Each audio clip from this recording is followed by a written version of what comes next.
Hello. So welcome to our next chapter. So today we'll be doing auditing in automated environment. So we have already done with these chapters, and today we will be taking off this chapter as well. So now this is your important chapter. Last attempt it came for 9 marks. So it comes for an average of 4 to 5 marks. So definitely you have to learn this chapter. And of course, with this chapter also I have provided the mnemonic keys.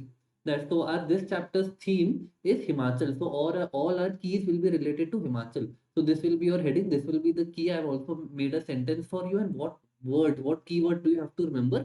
This full chapter I have done it in 2 pages so that you can easily remember this. And this will be your last day revision. These mnemonics I'm also uploading on the Telegram channel, which is whose link is in the description. Great. So let's start auditing in an automated environment. Auditing in an automated environment. First of all, this chapter is for 24 pages in your ICM module, which I have covered in about 3 to 4 pages, and everything is covered.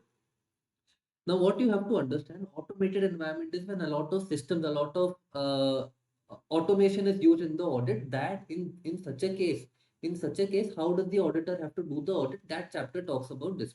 So, an automated environment is an ecosystem. It is an ecosystem that combines. You have to remember it combines people, process, and technology. That means it combines your PPT. So remember, automated means anything automatic. So your PowerPoint presentation, that is automatic. So it is PPT. Okay, so people, process, and technology. That is your people, process, and technology. Okay, within an overall business environment. So if you see a question from automated environment, try to put this definition because now you have learned it. Okay, so that is overall business environment, PP and T.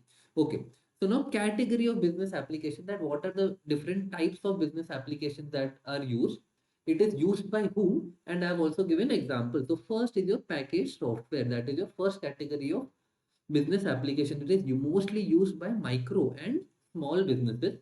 And example is, for example, your Tally and QuickBooks. So these are very easy softwares to use, not very complicated, and it is usually for a small scale of business. Next is your small ERP. So that is your for small to medium businesses. So this is your Tally, ERP, SAP, Business One, etc. These are your examples. And last is your ERP applications. ERP applications are medium to large. Okay, so this was small ERP. This is ERP applications. Medium to large. This is your SAP, ECC, Oracle, Enterprises, Business Suite. All of these are your examples of your ERP applications. Okay, so there are three categories of business application: package software, small ERP, and ERP application. So let me check if I've made a mnemonic for this. Uh, Perfect. So our first mnemonic, it is categories of business applications, which I told you, that is E, S, and P. So ESP is your ERP application, small ERP, and package software. So your key is Enjoy Shimla package. E for ERP application, S for small ERP, and P for packaged software. Great. So this was your first point to remember. Remember, all our keys will be related to Himachal. Okay. So do not, so that you do not mix your keys between different chapters. So I've made a theme also, and I've made it sentences also. Okay. Now next is your layers of automated environment. That is, in an automated environment, while conducting audit in an automated environment, what are the different types? What are the different things? What are the different layers that are involved in this? So first is your network. So everybody must be knowing what your LAN and WAN is. So this allows you to connect through different PCs, different devices. Then second is your network devices. That is all the devices that are connected on your network. So this is your routers, any firewall that prevents any virus attacks, etc. These are your network devices. Then comes third is your databases. So databases, all the data that you're producing, that has to be stored somewhere, correct? So that is through your Oracle, MS, SQL server. These are your database. Then you have your operating system. Of course, these you would be knowing. Your suppose your laptop's operating system, that is your main base of the laptop. What does it operate on? So that for some it is iOS. So iOS is also, OS stands for operating system. Okay, so OS is your operating income, so operating software. Therefore, it can be Windows, Linux, etc. Okay. Next is your hardware and storage devices. All the data that you are storing, you will need proper store servers. You will need disk. So that is your hardware and storage devices. And last is your physical and environmental landscape. So that is your data center, any CCTV that you put, biometric system. Biometric system is the one where you put your fingerprint and then you get access. So these are your physical and environmental landscape. So everything, all of this has automation.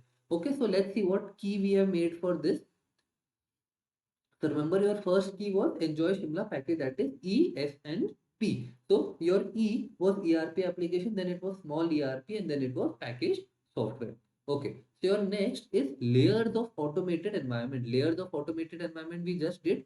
So for this the key is never neglect data of Himachal Pradesh. Okay, I told you all keys are related. So never neglect data of Himachal Pradesh. Never neglect data of Himachal Pradesh. So NNDOHP, NNDOHP. Now NNDOHP stands for network devices, database, operating system, hardware and storage devices, physical and environmental landscape. Okay, so never neglect data of Himachal Pradesh. Great. So if you want, pause the video, learn the key, and then we'll move forward. Okay.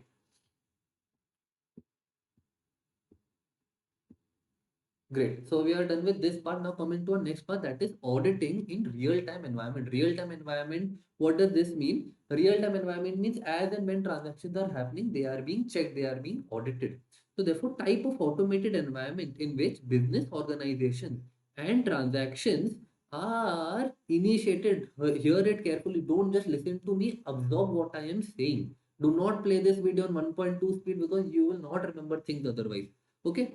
So in which business operations and transactions are initiated, processed and recorded immediately as they happen without delay. So your transactions are being initiated, processed and recorded. All of this is happening as and when the transaction is already taking place. It is not that first transaction is taking place, then someone is noting it down in the books of entry.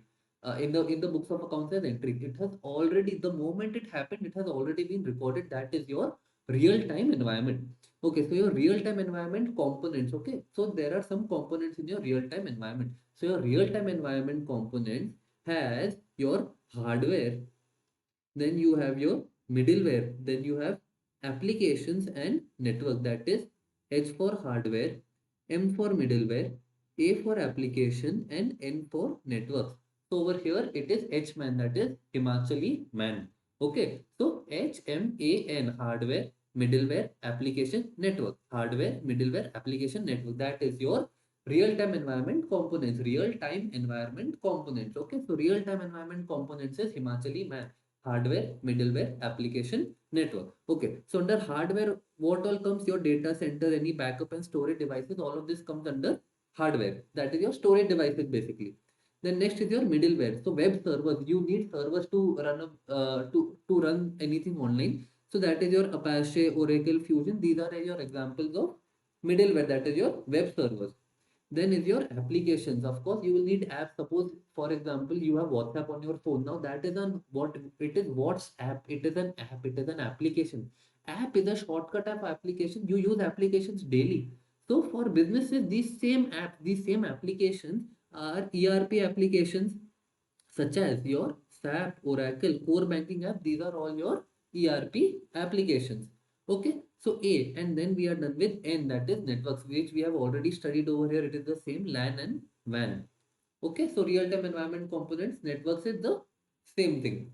Okay, I hope you got this. So these are your real-time environment components. We'll just check it from uh, hmm. So it is Himachal man. We are already in hardware, middleware, application, and networks. Clear? So we are done with second part. We have done with third part. Okay. Now coming to the next part. Hmm. Hmm. So understanding and documenting your audit evidence. So understanding and documenting your audit evidence. So understanding of audit evidence of a company is required as per SA 315. Remember, you have to quote in this part. You have in this answer, you have to quote two essays. One is your SA 315. Second is your SA 230, because SA 230 talks about documentation, while 315 talks about understanding of the automated environment. Okay, so what all do you have to understand under SA 315? That is, first you have to understand the applications being used by the company. To audit the company, you'll have to check that which all applications are you using? Which applications do I have to audit, so that for that I will have to get to know which applications you are using, correct? Then second is your details of IT infrastructure component for each application. That is for each application, what is the IT infrastructure that you have? What are the infrastructure that you need to have this application? So first is what app are you using? Second is what is the IT infrastructure for each application? Then third is organization structure and governance. That is your company as a whole. What is the organization structure and how do you govern it? Next is your policies, procedures, and processes followed. What is the policies, procedures, and processes followed by the company? Next is your IT risk and control. Okay, IT risk and control. And last is document understanding as per SA 230. So under SA 315 you will understand, and under SA 230 you will document what you have understood as per SA 315. Okay, so put this in your mind. SA 315, SA 320, that is your top and bottom. SA 315 has some points. Now I have made a key also for this. So your key for this part is PIIAO. So first it starts with SA 315, that is understanding and documenting audit evidence. So it starts with it starts with 315, then 315 has certain things that you have to understand. So what things you have to understand? You have to understand paragliding in IC apple orchards. You know Himachal is popular for apple orchards. So it is paragliding, and you paraglide also in Himachal. So paragliding in icy apple orchards, that is PIIAO, paragliding in icy apple orchards. Okay. So your P stands for policies, procedures, and processes. Then we did with I. Your I stands for IT infrastructure component. Then we did another I, that is your IT risk. Then we did A, that is your application used. Then we did O, that is organization structure, and then you have to document all of this under SA 230. So this is how your answer should flow. You start with SA 315, then you have to tell that boss, I need to understand all of these. What all do I have to understand? I have to understand paragliding in IC apple orchards. P for policies, procedures, everything. Then I was your IT. Second was also your IT. So okay, so you have to understand both of these are IT. Try to learn as you are watching this video. So both of these are IT. Then uske baad A. What is A? A is your application being used, and O is your organization structure. Okay, so with this you are done with SA 315, and you have to document all of this as per SA 230. Okay, coming to our next part. Your next part talks about consider. I'll put that so that it's visible on the entire screen. Perfect. Yeah. So consideration of audit evidence at each phase of audit cycle. That is what audit evidence you have to consider at each phase of audit cycle. Please try to understand what the question is saying. Consideration of audit evidence, that is the audit evidence you have to you get at each phase of audit cycle. You know there are different phases of audit cycle. So what do you have to do of the audit evidence at each cycle? This is what the question is asking you. So audit approach can be classified into three phases. Remember, since it says about phases, you will obviously have to identify what are the phases. So your phases are planning, execution, and completion. These are your three phases. That is your PEC: planning, execution, and completion. Planning, execution, and completion. Of course, this is a normal process that is followed. Auditor should consider risk arising from the use of IT system during risk assessment. Whatever the risk can be possible, that he has to check by using IT system. Second is consider use of IT system and application when understanding business processes. That is, to understand the business process, you also have to understand how these applications are being used. And performing walkthrough. So performing walkthrough, if for people who have not done audit during articleship, walkthrough is when you tell someone that boss, you do your work, I am just looking at you. I am walking through the step that what you do, I will just be observing. So anything that you do, I just want a walkthrough as to how you do. Walkthrough is basically you hold my hand and take me to the end. You show me how you start a transaction and how this transaction gets completed, where all it is recorded, what all happens. You just show me what you do on a daily basis. That is your walkthrough. So consider use of IT system and applications when understanding business process and performing walkthroughs. Then your next is while assessing the entity level controls. So there are entity level control, that is some internal controls are for the entity as a whole. So while assessing entity level controls, the aspects with respect to IT governance to be reviewed. You have to check whether IT governance is being reviewed or not. So first was your risk arising. Second was your use of IT systems and application, that is how they are being used in the processes. and this you understand through by performing walkthrough. Then next is your IT governance. Next point is review pervasive controls. Pervasive controls. What does pervasive mean? You everybody uses this word, but very few of them you know the meaning. Pervasive means something all around. If you want, Google it. Pervasive means, for example, if I have cancer in my entire body, so I can say that cancer is pervasive. That is, it is spread all over. So something that is pervasive, it means it is usually everywhere. So review pervasive controls, that is segregation of duties, general IT controls and applications. These are your pervasive controls. That means these controls are affect the organization as a whole. They are applicable everywhere. Next is during testing phase. Testing phase, the results of general IT control would impact the nature, timing, and extent. That is the result of general IT controls. When you have tested the general IT controls, if you think they are not effective, of course, your nature, time, and extent of procedures will increase if you think they are not if they are not effective. However, your nature, time, and extent of procedures will decrease if you think they are if they are effective. Therefore, the result of your general IT control testing would impact the nature, timing, and extent of testing reports and information produced by the entity. So, your information produced by entity, this is called your IPE. That is whatever information, whatever data that the entity produces, that is called your IPE, generated through IT systems and applications. So these I have done my audit with Deloitte in internal audit. So these are terms that we have used. That is IP. That is whatever, while auditing the client, we ask you that, boss, what is your IP? That is, what is the data that you are generating? Please give it to us. We will make sense of it. Okay, so that is your IP. And last is your completion state. That is evaluation of control deficiencies may require using data analytics and CADS. So your CADS is computer assisted audit techniques. Okay, so we might have to use this to evaluate the control deficiency. So for this question, usually there are two answers. You either write what we have discussed, you either write these points, or there is an alternate answer where you can write these points. Okay, and I usually recommend to write this one because these are more detailed and you have proper points, whereas these are very rough points at each point and there is no proper bold point that you can remember. So in exam, I would suggest you to first say that, boss, there are three phases of my audit cycle, and then you can write these points under your consideration of audit evidence at each phase of audit cycle. But otherwise, you can write either of these. This is given in your ICA textbook as it is, and there are two answers. So under this, under the second type, so first is your risk assessment, second is your understand and evaluate, third is test for operating effectiveness, and fourth is reporting. Okay, so before we get into this part, let's see what key we have made for the first part.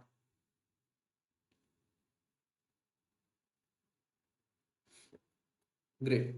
So consideration of audit evidence at each phase of audit cycle. So because this has two answers, I have bifurcated this into two parts. This is your, either you write this under your first answer or you write this one under the second answer. So in the first answer, what did we do? There are three stages: planning, execution, and control. So that is Palampur environment cold. Palampur is a city or district, I'm not sure, but it is something somewhere in Himachal only. So Palampur environment cold, that is planning, execution, and control. Okay, and your, let's learn the key for the other one also, that is URTR. So URTR is unexplored Rohtang Trail Road. You know Rohtang Pass is very popular in Himachal Pradesh. So unexplored Rohtang Trail Road, that is URTR. If you want, you can learn these.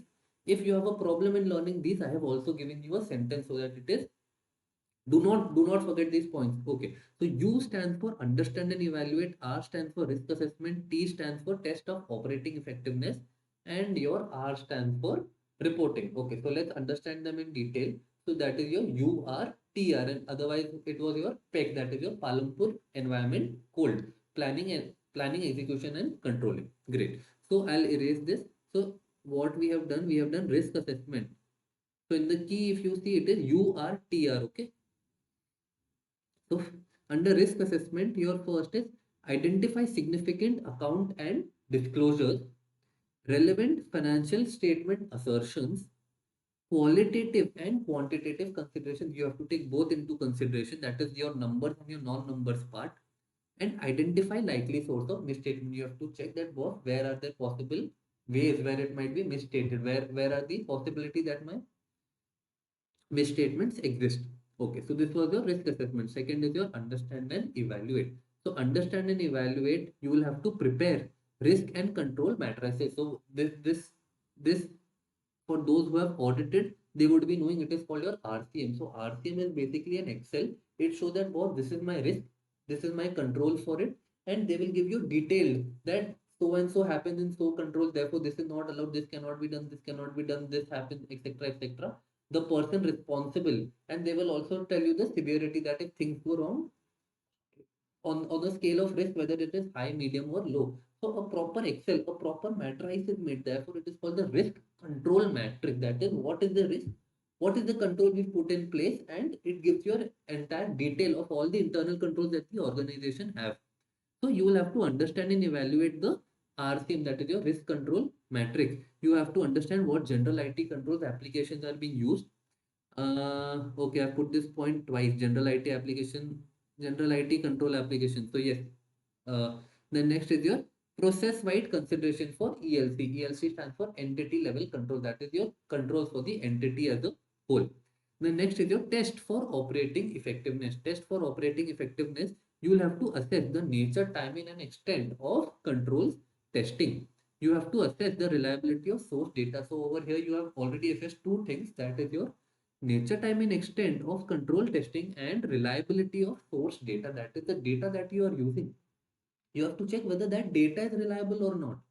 Then there is sample testing and testing of key report and spreadsheets. I know sample testing everybody is aware, and testing of key report, that is the important reports and spreadsheets. And last part is your reporting. Okay, so you are TR, unexplored Rohtang trail roads. That is your reporting. So evaluate control deficiencies. Whatever controls you have checked, there might be controls which are deficient. So you have to check for control deficiencies. Then you have to check what are significant deficiencies. Not every deficiency is a significant deficiency. So only those which affect your material misstatements, or those which you think are material, those are your significant deficiencies. So you will make an auditor's report, and you will also give them remediation of control weakness. What does remediation of control weakness means? You have already identified that boss, this control is weak. So you also have to give them a remedy. You have to give them a medicine that boss, how do you get better? How do you remove these control deficiencies that you have so that the risk can be eliminated? So you are giving them remediation. Okay, come. So now coming to our next part, that is enterprise risk management overview. So enterprise risk management, that is your paper 6C, if I'm not wrong, which other paper I'm not sure. So that is your risk management. Risk management is a combination of process, people, tools, and techniques. It is a combination of process, people, tools, and techniques. Process, people, tools, and techniques. Process, people, tools, and techniques. Process, people, tools, and techniques. Through which companies identify, assess, respond, mitigate, and monitor risk. It is through which companies, okay, let's read this carefully. It is through which companies identify that boss, what are my risks? Then they will assess. Once you have identified, you will have to assess that how big this risk is. You will respond just by assessing, is it enough? No, you will have to respond to it now, so that this risk is eliminated. Then you will have to mitigate. You have to respond by either decreasing the risk, that is mitigate, and you will also have to monitor it, that once I have taken the action, is my risk being controlled or not. Okay, so identify, assess, mitigate, and monitor risk. I missed one. Identify, assess, respond, mitigate, monitor. IARMM. IARMM. IARRM. Identify, assess, respond, mitigate, and monitor risk. So ERM, that is your enterprise risk management, is a formal program or framework that is implemented across an enterprise or a company for enabling risk management. We have to manage our risk. Therefore, it is called your risk management. Okay. So there are some examples of risk. So examples of risk are your market risk, financial reporting risk, credit risk, environmental risk. I'm not explaining this. These are very self-explanatory. Any regulatory and compliance risk, technology and security risk, operational risk, product or project risk. Okay, so read these risk, and then I'll tell you the key to learn this. Okay, don't think they don't ask examples. I say can ask anything. So I've put at the most maximum possible thing that I can put. Okay, so examples of risk, that is your MRF tire cope, that is in, if you know, Himachal roads are very scary. So you need the best tire, that is your MRF tire. If you see the share price, it is 88,000 per share of one share of MRF is about 80,000. So MRF tire cope. So that is your market regulatory financial reporting. This is your MRF. Then you have T for tire, that is technology, and then you have cope. So MRF tire cope in Himachal roads. So MRF tire, that is technology, C for credit, O for operational, P for product, and E for environmental. Okay, so MRF cope, these are your examples of risk.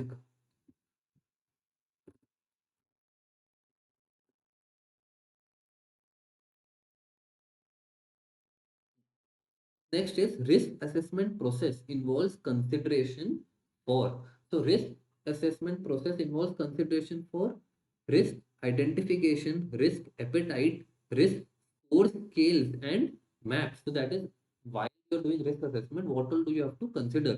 So appetite, risk appetite, it means how much risk you are willing to take, how much is your appetite. When they ask how much is your appetite, that means how much you can digest. For example, you have 1000 rupees and you go gambling and someone asks you that, boss, how much is your appetite, and I say 300, that means I am okay if I lose 300 rupees, that is my appetite. I can still go home with 700 rupees and not be sad, that is my risk appetite. Then there are risk scores, scales and maps. Assessment criteria including qualitative means your non-number factors and your quantitative factors. Then of course assess risk, definition of key performance and risk indicators. Key performance and risk indicators, you'll have to identify that what are my key performance indicators and what are my risk indicators. Then there is use of data and metrics. Of course, you'll have to use data. You'll have to prioritize tasks, that what has to be done first and second. Last is your benchmarking. Benchmarking means comparing yourself to a industry standard. Benchmarking means setting a standard and then trying to achieve it. You will have to benchmark something, that means this I've set for this and this set for myself and I have to achieve this. Okay, so let me see if I made a key for this. Perfect. So I made a key. This key everybody will remember. Risk assessment process involves consideration for. This is what we studied. So that is your Palampur. Remember we studied Palampur, where Palampur's environment was cold. Now if the environment is cold, you need something to warm you up.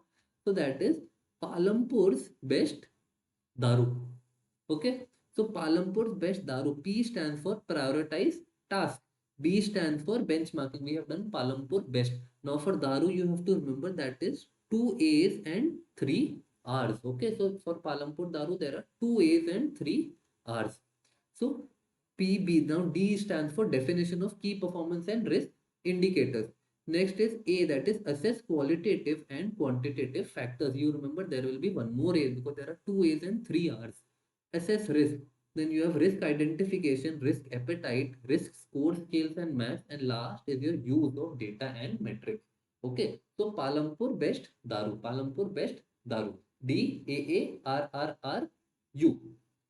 Okay.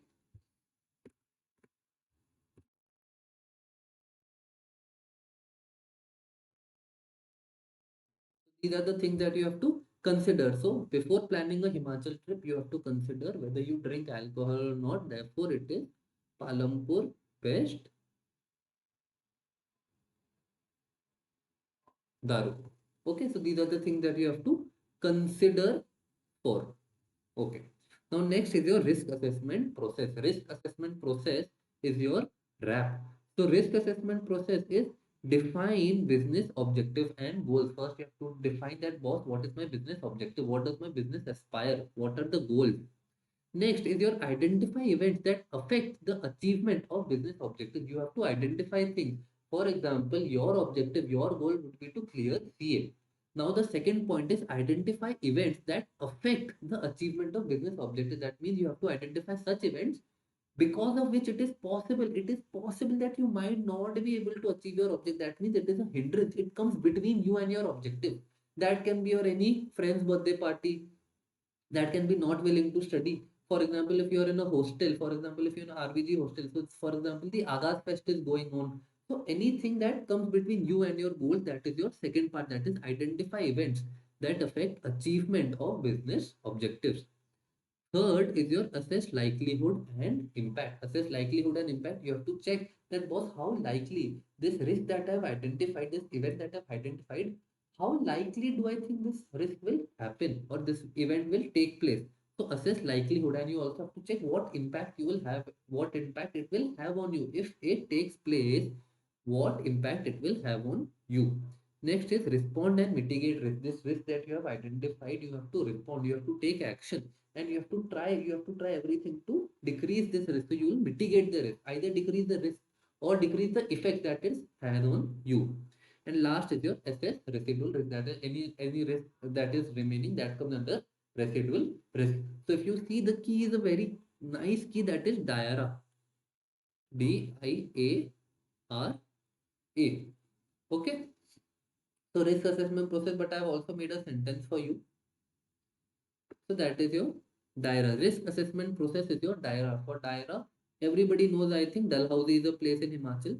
So Dalhousie is a religious area. Dalhousie is a religious area that becomes your DHEER. That is, define business goals, identify events that affect achievement of business objectives, assess likelihood and impact, respond and mitigate risk, assess residual risk. Okay, so this was your risk assessment process. Risk assessment process is DHEER. If you do not remember this key, the other way to remember DHEER key is risk assessment. For example, you go trekking in Himachal. Now it is possible you have diarrhea. That is the risk assessment that you have to do. So therefore, instead of diarrhea, it is DHEER. Okay, so that is a risk assessment process, that is DHEER. Okay. Now, framework for implementing effective ERM. What is your ERM? What is your ERM? Forgot? ERM is your enterprise risk management. So, framework. What are the framework? That is, what are any framework that they have already made? So, these are basically your benchmarks that if they have made. So, there's the Costco ERM integrated framework, and second is your ISO 31000 2018 risk management standard. Okay, so these are your frameworks to for implementing effective ERM. Okay. Coming to our next part, that is assessing IT related risk and controls. IT related risk and controls. I hope this is clear. This is properly visible to you. So assessing IT related, that is, what are my risks and controls that are related to IT, that is your information technology. So SA 315, remember SA 315 we have already studied earlier also, where SA 315 came with SA 230. If you do not remember, pause the video, go back to the video, I don't care. Please try to learn as you are watching these videos. So SA 315 and SA 330. SA 330 require auditor to understand, assess and respond to the risks within a company. SA 315 and 330 want you to understand. Remember, now do you remember where you studied that? Including risks that pertain to use of IT system and applications in an automated environment. Auditor should consider the following. What are the things that he has to consider?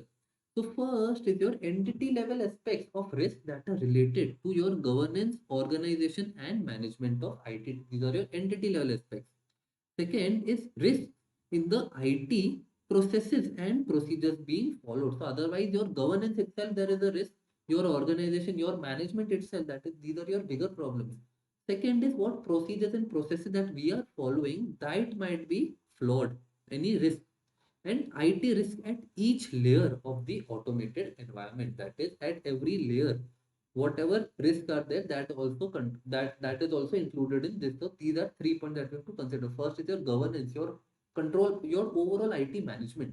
Then second is the small procedures and processes that we follow, that we do for IT. And third is at each layer of the automated environment. Okay, so these is your assessing. Now we have only assessed the risk. Now what do you have to do? You have to controls to mitigate IT risk, maintain confidentiality, integrity, and security of data. So this is the controls to mitigate risk. That means this is this part of the answer. We have already done the assessing part. Assessing part we have done three things. Okay, these are your three things. Okay, so before that, do you want we'll learn the key? Let me see if I made a key for this.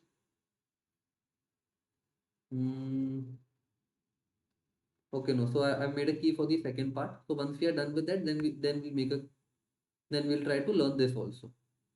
Okay. So controls to mitigate IT risk, maintain confidentiality, integrity, and security of data. So there are three things. That first is your general IT controls, second is your application controls, and third is your IT dependent control. General IT controls are for an overall thing. Application controls are these controls are for a specific application. And third is your IT dependent control. That is your controls that are dependent on IT. So general IT controls, policies and procedures that relate to many apps because it is general. Okay, so it relates to many applications and support effective functioning of application controls. They apply to mainframe, mini-frame, and end user environment. If I made something in bold, please make sure you remember that. Even though it is in a paragraph, please make sure you remember this. So they apply to mainframe, mini-frame, and end user environment. General IT controls that maintain the integrity of information and security of data commonly include controls over the following. That means it controls these things under SA 315. So which thing does it control? System software acquisition, change and maintenance. Next is application system acquisition, development and maintenance. Then you have your program change, access security, data center and network operations. Okay, so these are the general IT controls. General IT controls have control over what? So that is your two. First is your maintenance. Two are related to maintenance. So system software acquisition, change and maintenance. Application system acquisition, development and maintenance. These are your two types of maintenance. Then you have your program change, access security, data center and network operations. Okay, coming to our second part, that is application controls. So application controls can be either automated or manual. It can be either. Okay, these can be preventive and detective in nature. Preventive means that they will not allow for a wrong transaction to take place, and detective is if transaction has taken place, they will detect it. So that is your preventive and detective in nature. Ensure that transactions occurred are authorized, accurately recorded and processed. Authorized, accurately recorded and processed. Examples: edit checks, validation of input data. For example, you have a form where you have to fill the phone number. Now phone number of course have to be digits. Instead of digits, if you put letters, so the application should at that point of time only reject it, that was putting letters is not allowed, only digits. So therefore this is your validation of input data. Then there is sequence number check, limit check, format check, range check and reasonableness check. So since this is a revision video, I will not be able to explain every check. If you still want a detailed understanding, you can go to your ICI module if you want a deeper understanding on any of these. Okay, and third is your IT dependent controls. That is your manual controls that make use of data. So remember, this is your manual data, while this was your automated and manual controls. It can be either of them. It was automated or manual controls, while your this part, your IT dependent controls, are only manual controls that make use of data or information produced from IT systems. Design and effectiveness depends on the reliability of source data. That means the data that we are using to make our analysis, it will depend on whether that source data is correct or not, and how sure we are, how much can we rely on this.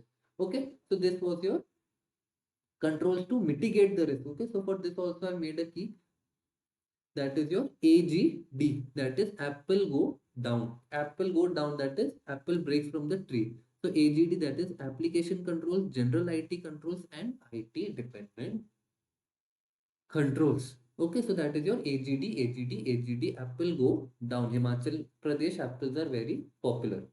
Okay, coming to our next part. Great. So that is evaluating risk and controls at entity level and process level. Entity level is at a bigger level, that is entity as a whole, and process level is particular processes that we are being following. So entity level risk and control, we have already studied ELC. So over here there are two types of ELCs. One is your direct ELC and second is your indirect ELC. So entity level risk and control, the controls that operate across the company at all levels. Therefore, it says entity level risk, that is for entity as a whole. So controls that operate across a company at all levels. So what are the characteristics? Okay, so these are also known as pervasive controls. Pervasive, I hope everybody remember, that is spread throughout everywhere. It is applicable everywhere.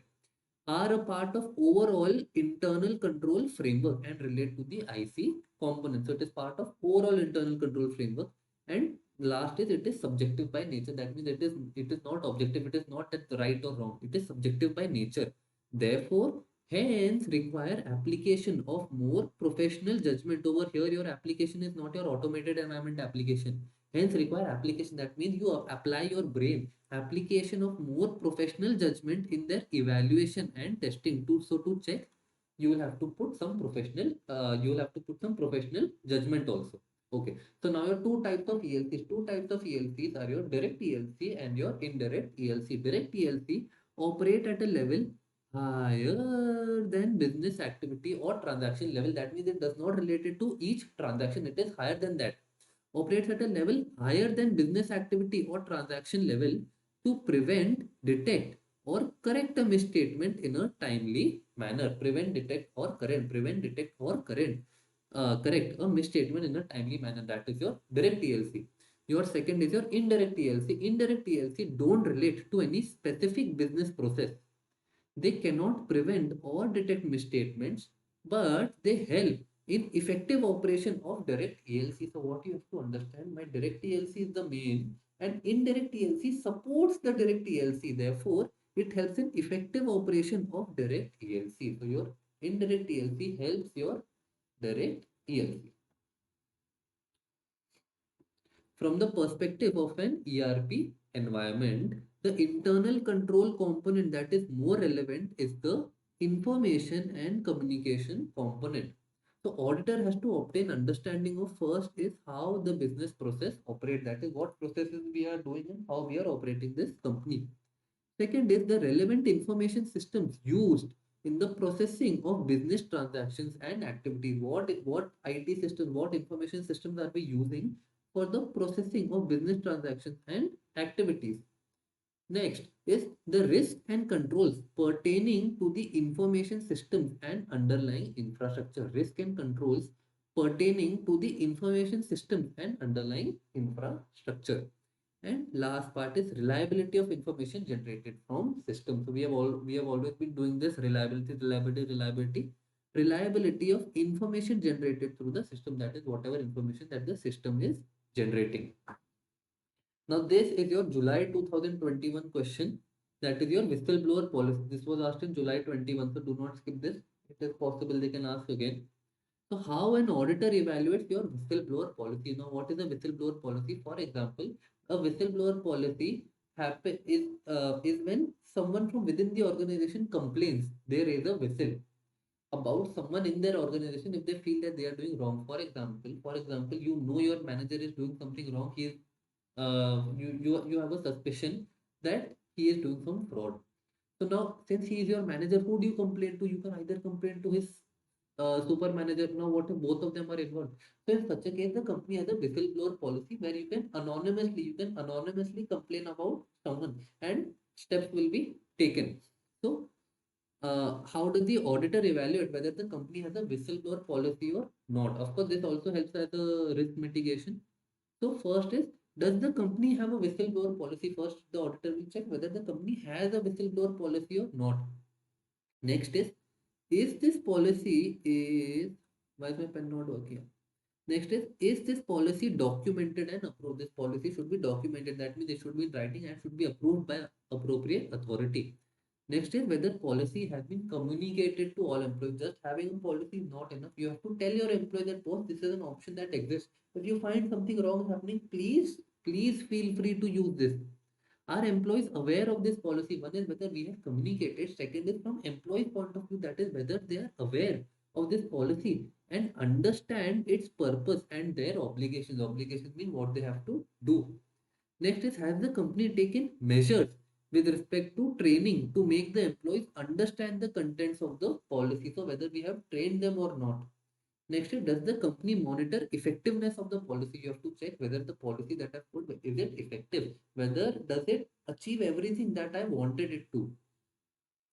How deviations and non-compliances are dealt with? Any deviation that you see or any Non-compliance, that is again the policy. In such a case, what do you do? And last is your, we will do the key also, don't worry. Last is your process level risk and controls. So essay 315, what one part you must have realized in this chapter. If you do not know anything, write essay 315. Essay 315 mostly will be in the answer.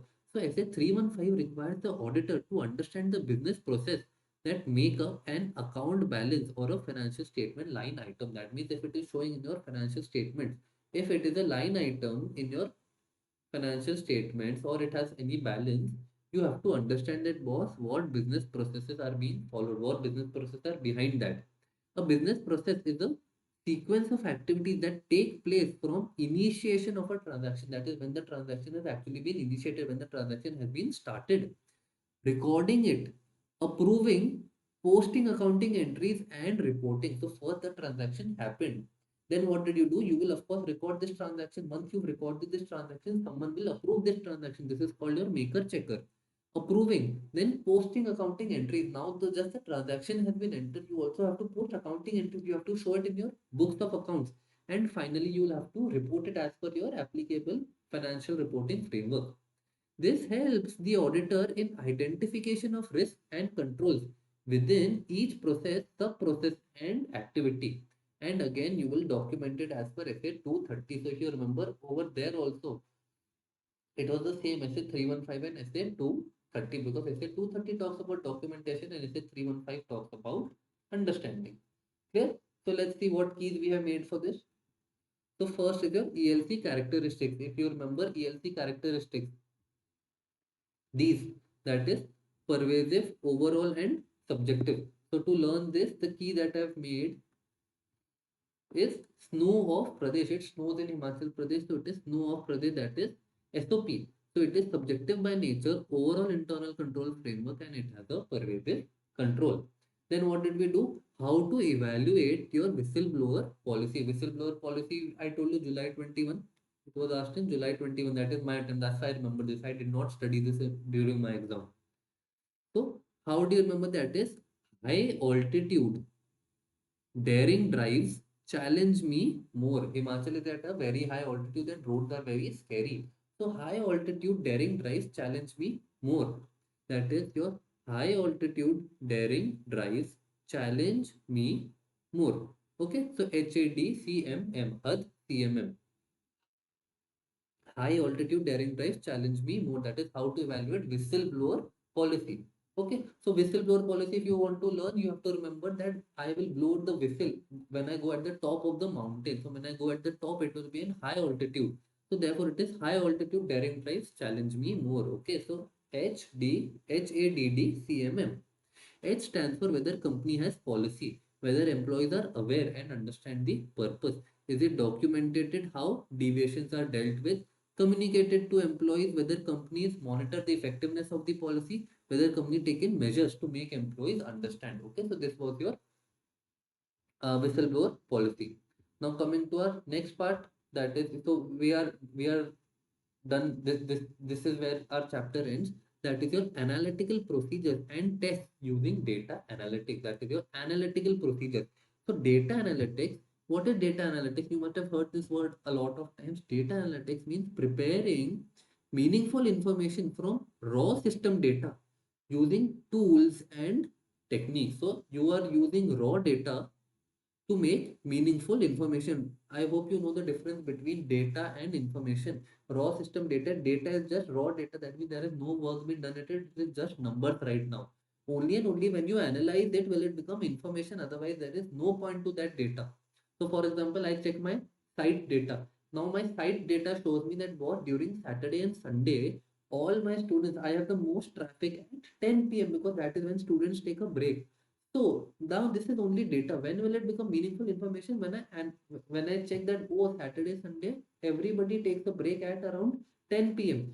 Now then only then will this become meaningful information because I analyzed my data. Okay, otherwise it is just numbers. If I just get numbers that was Monday this time so many number this many people visited website, Tuesday this time this many people visited. So long as I just do this, it is numbers. But the moment I analyze that, oh, Saturday, Sunday, most people visit my website, then it becomes information to me. Otherwise, it is only data. So preparing meaningful information from raw system data, that is data analytics, preparing meaningful information from raw system data using tools and techniques. So now your cats, if you remember, we had already done this, that is your computer assisted auditing technique. Break this word, computer assisted, that means computer is helping. Computer is helping in what? Audit techniques. Great. Computer assisted audit technique, that is your cats. Data analytics methods is used in, so where data analytics can be used. So for data analytics can be used for fraud risk assessment, evaluation of deficiencies, non-standard journal entry, that is apart from your normal journal entries, any preliminary analytics, that is your analytics that you do before, and your control testing. Okay, so the key is friend CP. So let's see how we have remembered it. Mostly this will not be visible to you. Okay, yeah, this is the maximum that will be visible to you. So that is, I have made this key as CP friend. So CP friend is colorful parade fill roads every November. So Himachal has a very festive atmosphere in the month of November. Therefore, it is colorful parade fill roads every November. That is CPFREN. So C stands for control testing, P stands for preliminary analytics, F stands for fraud risk assessment, R stands for risk assessment, E stands for evaluation of deficiencies, N stands for non-standard journal entry. So data analytics can be used here. Data analytics can be used where? It can be used on Himachal roads. So colorful parades fill roads every November. CPFRE on. If you just remember, you can learn it as friend CP. Okay. Either ways, however it is possible, you can shuffle the order. There is no problem in that. Okay. Approach to benefit from use of CAT, that is what approach should I done over here. What is it is being said that where data analytics I can use, where I can use data analytics, and this is the approach to benefit from the use of cats. So first you have to understand the business environment. Second is you have to define the objectives and criteria. For you understand what my business environment is, you define the objectives and criteria. Next is your identify source and format of data, that is from where you will get your data and what will be the format of my data. You extract this data, that is you get this data. Verify completeness and accuracy of extracted data, that is the data that I've taken, is it you have to check whether it is complete and whether it is accurate, that is whether it is correct or not. Apply criteria on data obtained, whatever conditions, whatever things you had, you wanted to check, please put this on the data. Next is validate and confirm results. Check what results you are getting. And last is report and document results and conclusion. You will do the reporting on what results and conclusion that you get. And of course, this you will also have to document. Clear? So to learn this, we'll do our key again. Approach, remember over here it is approach to benefit from the use of cats, and this was data analytics can be used where? Okay, so Bose visits Apple Valley of Rohtang. Again, it is a Rohtang Pass. Apples are of Himachal, and Bose I don't know who is, so I'm just put it as Bose. It is some person. I have Bose, uh, don't know. So Bose. Okay. So Bose visits Apple Valley of Rohtang. So B stands for understand business environment. O stands for define the objective and criteria. Please learn this in the same order because it is a proper cycle process that is going. Identify source and format of data, that is S. E stands for extract data. V stands for verify completeness and accuracy of extracted data. A stands for apply criteria of data obtained. V stands for validate and confirm results. And R stands for report and document results and conclusions. So Bose visits Apple Valley of Rohtang. Bose visits Apple Valley of Rohtang. So over here, what do you have to remember? There is no O. After V, it is directly R. Therefore, over here, O is not being bold. So during exam, please don't get confused and try to remember what was O. It is Bose visits Apple Valley, Rohtang. Okay. And coming to your last part. Last part has no key in it. So there is no point in seeing that also. This is your last part, that is standard guidelines and procedures. So what are the standard guidelines and procedures for your automated environment? So there are your standards on auditing. There are your Sarbanes-Oxley Act 2002. If you remember, we have also done this before where we did COSO, COCO, COBIT.